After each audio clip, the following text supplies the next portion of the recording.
हमने शहर को दी एक नई पहचान, हम हैं सिंघानिया बिल्डकॉन।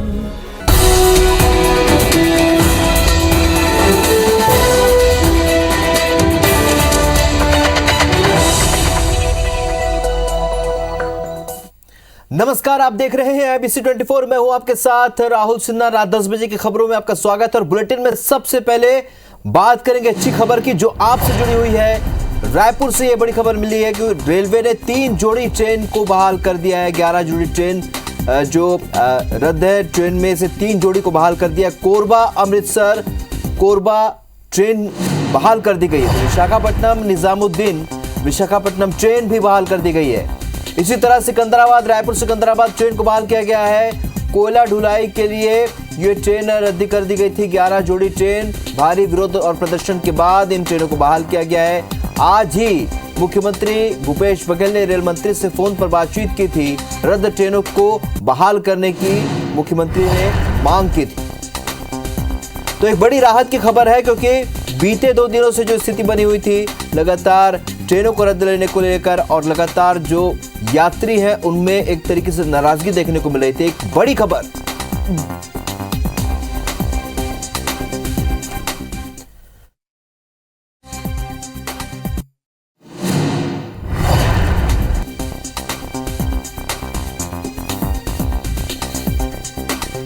तो आपको बता दें कि 11 जोड़ी ट्रेन जो भारी विरोध और प्रदर्शन के बाद रद्द ट्रेनों में से 3 जोड़ी ट्रेनों को बहाल किया। आज ही सीएम भूपेश बघेल ने रेल मंत्री से फोन पर बात की थी।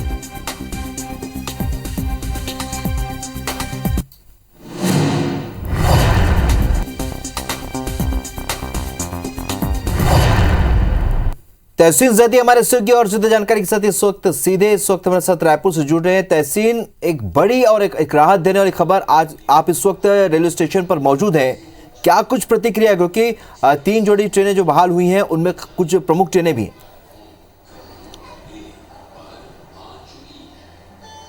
निश्चित तौर पे ये कह सकते हैं कि एक बड़ी राहत यहाँ पे यात्रियों को दी गई है और उन यात्रियों को दी गई है जो जिन्होंने समर वेकेशन के चलते एडवांस में टिकट करवाए थे। किसी को अपने नानी के घर जाना है, किसी को विवाह समारोह में जाना है, किसी को अपने घर जाना था, तो उसको लेके एक निराशा की लहर यहाँ पे अचानक से फैल गई थी कि 23 ट्रेनें उसमें रद्द कर दी गई थी अचानक से ट्रैक अपग्रेडेशन के नाम से। लेकिन उसके बाद जो है चौतरफा जो विरोध हुआ, खास तौर से इसमें अगर बात करें तो प्रदेश के मुख्यमंत्री भूपेश बघेल जी ने भी आज रेल मंत्री से बात की थी और इस बात की आपत्ति यहाँ पे जताई थी कि इस तरीके के अचानक से जो ट्रेनें रद्द की गई हैं उससे काफी दिक्कतों का सामना करना पड़ रहा है। क्योंकि जो 23 ट्रेनें जो रद्द की गई थी वो कई राज्यों को जोड़ती हैं छत्तीसगढ़ से, तो वो ट्रेनें अचानक से बिना बताए रद्द कर देने से लोगों में निराशा फैली थी।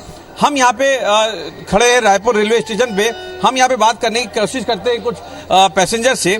ये अचानक से ट्रेनें रद्द कर दी गई थी, अब जो है ट्रेनें बहाल की गई हैं। 3 जोड़ी जो हैं वो जो ट्रेनें रद्द थी उनको अब बहाल किया गया है। तो किस तरीके की राहत मानते हैं? पहले तो हमारे ट्रेन का टिकट जो हमने पहले किया था घर जाने के लिए, हम तो डिफेंस में है, घर जाने के लिए अचानक से छुट्टी होता है, अचानक से अब ऐसे ट्रेनें बंद पड़ रखी है, तो हम कैसे घर जाए बताएं। तो वही है, अगर रद्द बिना बताए कि रद्द किया तो हमें दिक्कत तो होगा ही, हम डिफेंस में हैं। अब जो है उसमें 3 जोड़ी जो ट्रेनें हैं उनमें उनको बहाल कर दिया गया है, उनको अब यहाँ पे चलाने की परमिशन दी गई है। तो कितना राहत मानते हैं? सर उसका टिकट तो हमसे होना चाहिए ना, टिकट भी उसका नहीं मिल रहा है सर, उसका टिकट भी नहीं मिल रहा है उनका, तो टिकट तो होना चाहिए। निश्चित तौर पे जिस तरीके से हम यहाँ पे कुछ और लोगों से बात करने की यहाँ पे कोशिश करते हैं, जिस तरीके से एक ये बड़ी राहत यहाँ पे दी गई है कि जो 3 जोड़ी जो ट्रेनें हैं वो बहाल की गई हैं, तो कितनी राहत मानते हैं? सर इसमें बहुत ज़्यादा राहत हो रही है। जनता जिस प्रकार से परेशान हो रही थी और उस कांग्रेस पार्टी ने अभी आज DRM का घेराव भी किया था और जनता की हर परेशानी को कांग्रेस पार्टी ही समझ पाती है। उस इतनी राहत बढ़ गई है, इतनी राहत, जनता खुश है इस मामले में। निश्चित तौर पे आप देख सकते हैं कि जिस तरीके से यात्री लोग इस बात को मान रहे हैं कि ये कुछ थोड़ी राहत जरूर है, क्योंकि अभी भी कई ट्रेनें जो हैं वो रद्द हैं और लोगों ने टिकट करवा लिए हैं। रोज की अगर बात करें तो 2 से 3 हजार लोग जो है टिकट कैंसिल अभी भी यहाँ पे करा रहे हैं। लेकिन ये अभी जो 3 जोड़ी जो ट्रेनें यहाँ पे बहाल की गई हैं, उससे कुछ थोड़ी बहुत राहत यहाँ पे महसूस कर रहे हैं यात्री। यहाँ पे बता दें कि IPC 24 ने इस खबर को बड़ी प्रमुखता से दिखाया था, सबसे पहले यहाँ पे दिखाया था। उसके बाद इस तरीके से काफी बवाल हुआ, उसके बाद राजनीतिक उथल पुथल भी हुई थी। उसके बाद जो है ये अब जो है आज राहत भरी खबर एक ये आई है चौतरफा विरोध के बाद कि उसमें जो 3 जोड़ी जो ट्रेनें हैं, अगर ट्रेनों की बात करें तो इसमें छत्तीसगढ़ एक्सप्रेस, समता एक्सप्रेस और जो सिकंदराबाद की जो एक्सप्रेस है उसको बहाल यहाँ पे कर दिया गया। तो कुल कह सकते हैं कि कुछ राहत जो है यात्रियों को यहाँ पे मिली है। जी बिल्कुल, और 3 जोड़ी ट्रेनें अगर उनको राहत मिली है, मतलब बहाल किया तो राहत तो मिलनी है, क्योंकि जिस तरीके से लोग परेशान हो रहे थे, जाहिर सी बात है एक बड़ा दबाव यहाँ पर बना है। उसके बाद ये स्थिति बनी है कि आज लोगों को राहत मिल रही है। तहसील, इस जानकारी के लिए बहुत बहुत शुक्रिया।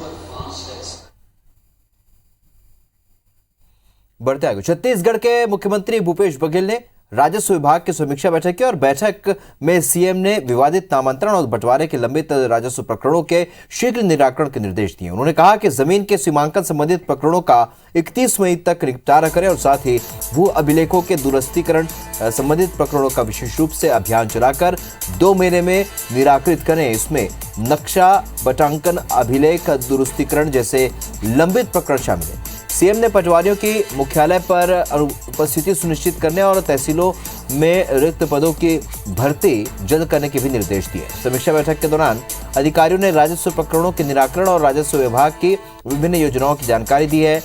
बैठक में राजस्व मंत्री जयसिंह अग्रवाल और विभाग के अफसर मौजूद थे।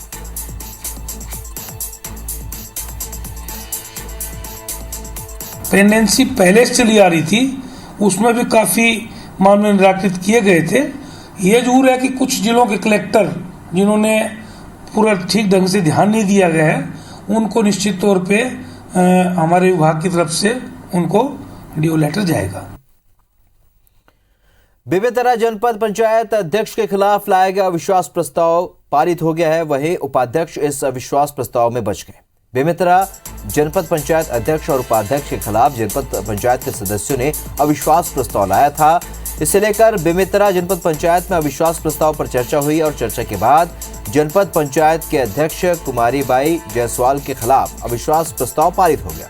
23 में से 21 सदस्यों ने अध्यक्ष के खिलाफ मतदान किया। साथ ही जनपद पंचायत उपाध्यक्ष मिथिलेश वर्मा के खिलाफ लाया गया अविश्वास प्रस्ताव कोरम के अभाव में ध्वस्त हो गया। आपको बता दें कि बेमेतरा जनपद पंचायत में कांग्रेसी समर्थित जनपद अध्यक्ष उपाध्यक्ष हैं। जनपद पंचायत अध्यक्ष के खिलाफ ये दूसरी बार अविश्वास प्रस्ताव लाया गया था। 23 सदस्य वाले जनपद पंचायत में कांग्रेस समर्थित 18 जनपद सदस्य हैं, वहीं 5 जनपद सदस्य भाजपा समर्थित हैं। आपसी कलह के चलते जनपद पंचायत अध्यक्ष के खिलाफ दूसरी बार अविश्वास प्रस्ताव लाया गया।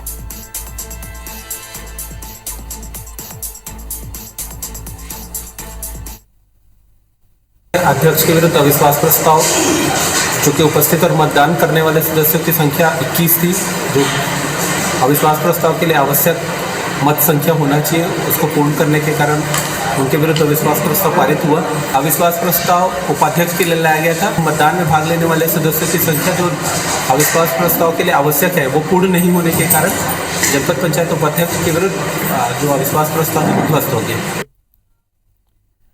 देश भर में लाउड स्पीकर से अजान को लेकर हुई सियासत रुकने का नाम नहीं ले रही है और जबलपुर पहुंचे मध्य प्रदेश गौ संवर्धन बोर्ड के उपाध्यक्ष स्वामी अखिलेश्वरानंद ने लाउड स्पीकर पर सख्त प्रतिबंध लगाने की वकालत करते हुए कहा है कि लाउड स्पीकर से अजान देना गैर परंपरागत है। जिस अरब देश से इस्लाम का जन्म हुआ है, वहां भी लाउड स्पीकर से अजान करने की परंपरा नहीं है, ना तो इस्लामिक देशों में और ना ही भारत में। जबकि सुप्रीम कोर्ट समेत राज्यों के हाईकोर्ट ने लाउड स्पीकर पर प्रतिबंध लगाने के सख्त निर्देश दिए।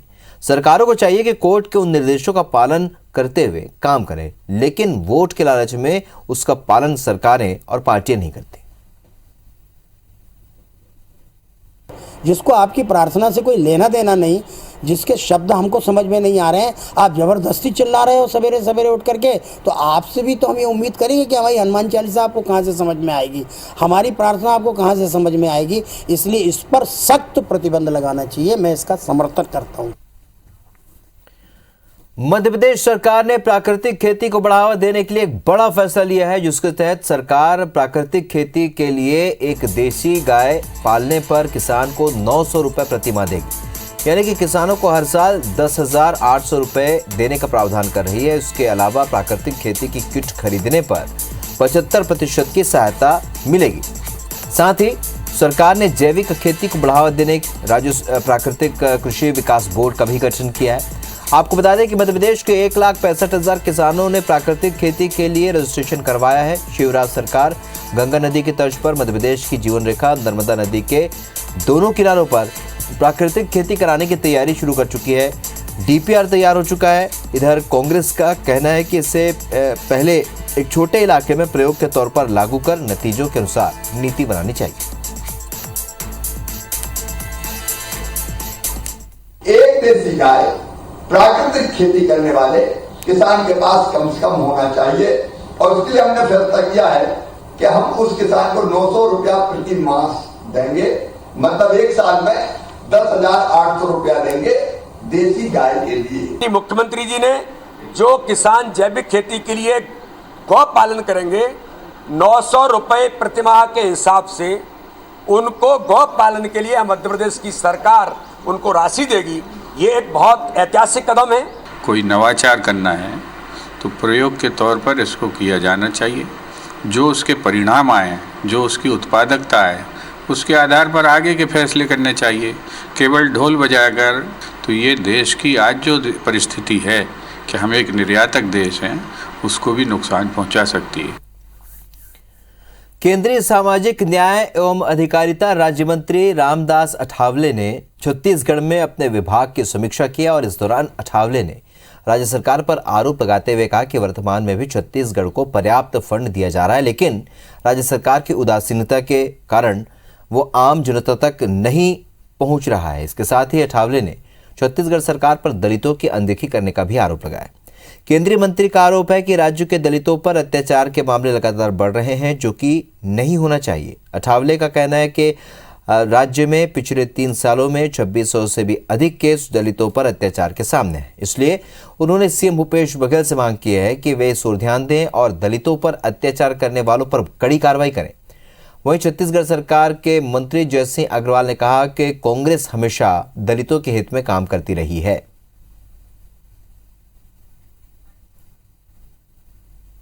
एट्रोसिटी केसेस की संख्या यहाँ थोड़ी सी ज्यादा है।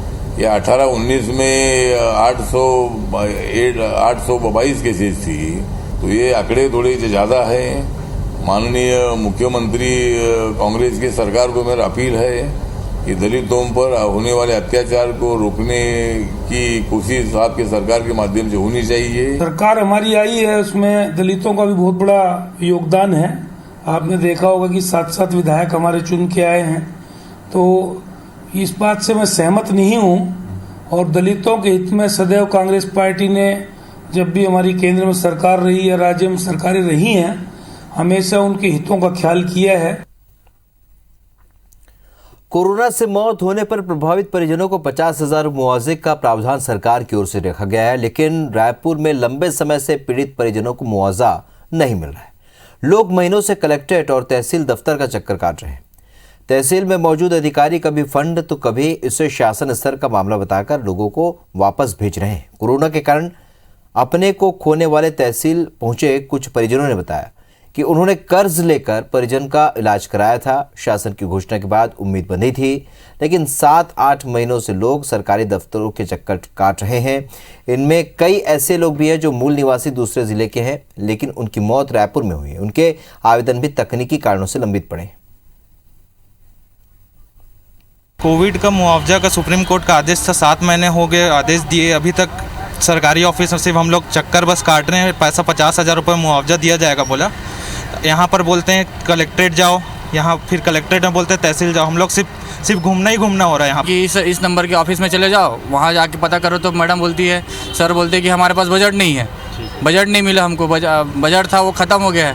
जब अगर आपके पास बजट नहीं है तो लोगों को सीधी सी बात बोल देना चाहिए कि हमारे पास बजट नहीं है, हम दे नहीं सकते, हम गरीब आदमी, ऐसा बोल दो। सरकारी बोलते हम गरीब आदमी दे देंगे, नहीं दे सकते करके। कोविड के मामले में हमारे रायपुर तहसील में ही 2658 लोगों को हमने भुगतान कर दिया है। कुछ शेष बचे प्रक्रियाधीन हैं और मार्च के बाद चूँकि बजट का सत्र रहता है तो थोड़ा सा बजट प्राप्त होने में विलम्ब हुआ है, उसके कारण कुछ केसेस बचे हुए हैं और निरंतर जो भी केसेस और आगे आ रहे हैं उन पे भी हम लगातार कार्रवाई कर रहे हैं। ये देखते हैं बिग न्यूज। पाकिस्तान के कराची शहर की यूनिवर्सिटी में फिदायनी हमला हुआ है और 5 लोगों की इसमें मौत हुई है। हमला कन्फ्यूशियस इंस्टीट्यूट के पास एक कार के करीब हुआ और पुलिस के मुताबिक मारे गए 5 लोगों में से 3 चीन की महिला प्रोफेसर है, चौथा उनका पाकिस्तानी ड्राइवर और 5वां गार्ड।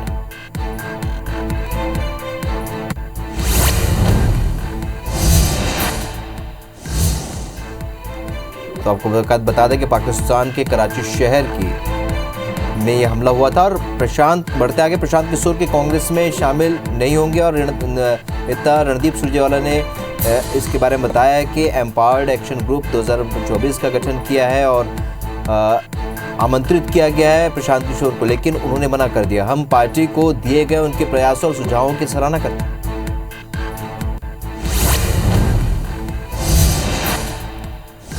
देश में बढ़ रहे कोरोना मामलों के बीच बच्चों के वैक्सीनेशन से जुड़ी अच्छी खबर सामने आ रही है। दरअसल अब 6 से 12 साल के बच्चों को कोरोना का टीका लगेगा और इस टीकाकरण के लिए कोवैक्सीन को मंजूरी दे दी गई है। इससे पहले मार्च के महीने में 12 से 15 साल तक के बच्चों को कोविड से बचाव के लिए वैक्सीन लगाया गया था। अब DCGI ने 6 से 12 साल तक के बच्चों को कोवैक्सीन लगाने का फैसला लिया।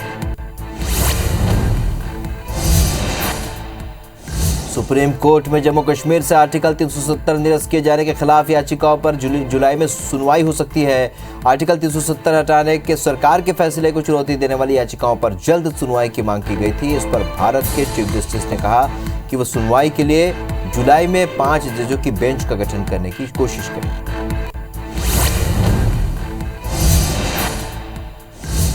राजद्रोह के आरोप में गिरफ्तार हुई अमरावती से निर्दलीय सांसद नवनीत राणा ने आरोप लगाया था कि अरेस्ट करने के बाद उन्हें पूरी रात पानी नहीं दिया गया। हालांकि आज मुंबई पुलिस कमिश्नर ने एक वीडियो जारी कर इस आरोप को गलत करार दिया। कमिश्नर संजय पांडे ने दावा किया कि राणा दंपति गिरफ्तारी के बाद पुलिस स्टेशन में आराम से बैठे थे, उन्हें चाय भी ऑफर की गई।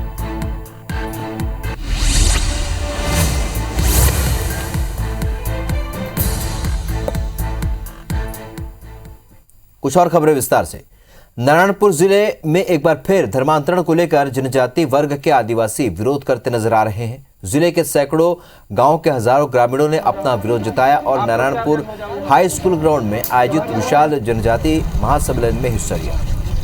ग्रामीणों का कहना है कि लगातार इलाके में आदिवासी ग्रामीणों का धर्मांतरण किया जा रहा है, जिससे उनकी आदिवासी परंपरा और संस्कृति पर खतरा बना है। इस दौरान भाजपा और कांग्रेस के शीर्ष नेता आदिवासी नेता भी विशाल जनजाति महासम्मेलन में नजर आए। इलाके के सभी आदिवासी वर्ग के ग्रामीण नगर के बाजार स्थल में जमा हुए और रैली निकालकर चौक चौराहों से होकर नारायणपुर हाई स्कूल मैदान पहुंचे। ग्रामीणों की रैली में हजारों की तादाद में महिलाएं भी शामिल रहीं। ग्रामीणों ने इलाके में हो रहे धर्मांतरण पर विरोध जताया और धर्मांतरण के खिलाफ नारेबाजी भी की। ग्रामीणों ने सरकार से मांग रखी है कि अनुच्छेद 342 में संशोधन कर सर्वे के जरिए धर्मांतरित जनजातियों की सूची बनाई जाए और उन्हें आरक्षण की श्रेणी से बाहर निकाला जाए। अनुसूचित जनजाति के द्वारा जो धर्म परिवर्तन करता है और समाज के रीति रिवाज को नहीं मानता, ऐसे लोगों को जनजाति का आरक्षण का लाभ नहीं मिलना चाहिए। हम मांग कर रहे हैं सरकार से कानून में संशोधन हो और हमारे मांग को उसको पूरा करना चाहिए सरकार को। यदि नहीं होगा तो और भी आगे आंदोलन करेंगे। एक षड्यंत्र रचे हुए हैं और हमारे आदिवासियों को कहीं प्रलोभन देकर ही आदिवासियों को धर्मांतरण कराए हैं। जितने लोग भी हैं ईसाई धर्म अपनाए हैं उन लोग को हमारे आदिवासी सूची से अलग किया जाएगा। इसको सरकार को हम मांग रख रहे हैं। Chhattisgarh state power distribution company की बिजली बिल भुगतान सेवा में साइबर ठग सक्रिय हो गए। उपभोक्ताओं को मोबाइल नंबर के साथ SMS भेजकर अनधिकृत लोग द्वारा बिल नहीं पटाने पर लाइन काटने का संदेश भेजा जा रहा है, जिसे लेकर CSEB विभाग ने लोगों से मोर बिजली ऐप के अलावा किसी अन्य ऐप को डाउनलोड न करने की अपील करते हुए अलर्ट जारी किया। देखिए रिपोर्ट।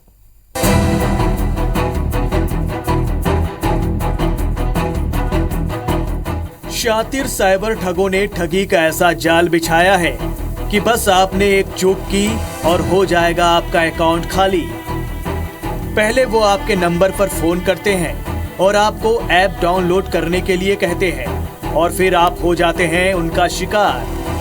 भिलाई स्टील प्लांट के कर्मचारी शिवनाथ चटर्जी ने ऐसी ही ठगी की कोशिश की शिकायत की है।